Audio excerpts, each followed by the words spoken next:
दोस्तों आपका यूपीएससी सी सेट के पेपर के अंदर रीजनिंग से 12 से 15 क्वेश्चंस आते ही हैं और यहाँ पे आपका एक अल्फाबेटिकल टॉपिक होता है जहां पे से आपको डिफरेंट टाइप ऑफ क्वेश्चंस दिखेंगे, राइट। आज उनमें से एक टाइप ऑफ क्वेश्चन हम यहाँ पे सॉल्व कर रहे हैं। Each of the letters in the word closure is arranged in English alphabetical order. इसका मीनिंग क्या है कि आपको पहले इस क्लोजर के जो वर्ड लेटर्स हैं उनको अल्फाबेटिकली अरेंज करना, मतलब A B C D increasing order type में आप यहाँ पे समझ सकते हो, ठीक है।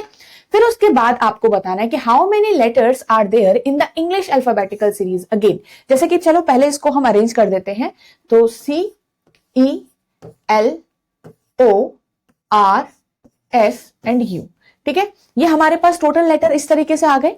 अब उसने कहा how many letter are there in the English alphabetical series between the letter which is third from the left, मतलब एल के बीच में और and the one which is second from the right end S के बीच में।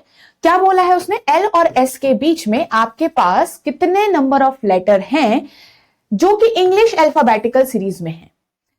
Particular given word के अंदर नहीं पूछा है उसने आपको पूछा है कि इंग्लिश अल्फाबेटिकल सीरीज में एल और एस के बीच में टोटल कितने लेटर हैं। सिंपल मीनिंग ये है कि आप एल से लेकर एल हो गया, एम हो गया, एन हो गया, O P Q R and S, तो ये कितने लेटर आपको दिख रहे हैं एल और एस के बीच में, 6 लेटर्स। तो आपके पास ये आंसर होगा, यहाँ पे answer will be option number 1, ठीक है। तो आपके पास 6। अब आपको कई बार ऐसा हो सकता है आप डायरेक्टली ये एबीसीडी लिखकर भी कर सकते हो, या फिर अगर आपको प्लेस वैल्यूज याद है, इसकी प्लेस वैल्यू 19 होती है, इसकी 12 होती है, तो आप क्या करो 19 माइनस 12 माइनस 1 आपको करना है। तो 19 माइनस 12 माइनस 1, माइनस 1 हम इसलिए कर रहे हैं क्योंकि जब ये हम सब्ट्रैक्ट करते हैं तो एक को एक्सक्लूड करते हैं, यहां पे हमें दोनों को ही एक्सक्लूड करना है और ये सिर्फ बिटवीन वाली टर्म्स को लेना है, तो इसलिए हम -1 भी कर रहे हैं। ओके, तो ये आप यहां पे से चीज अप्लाई कर सकते हो।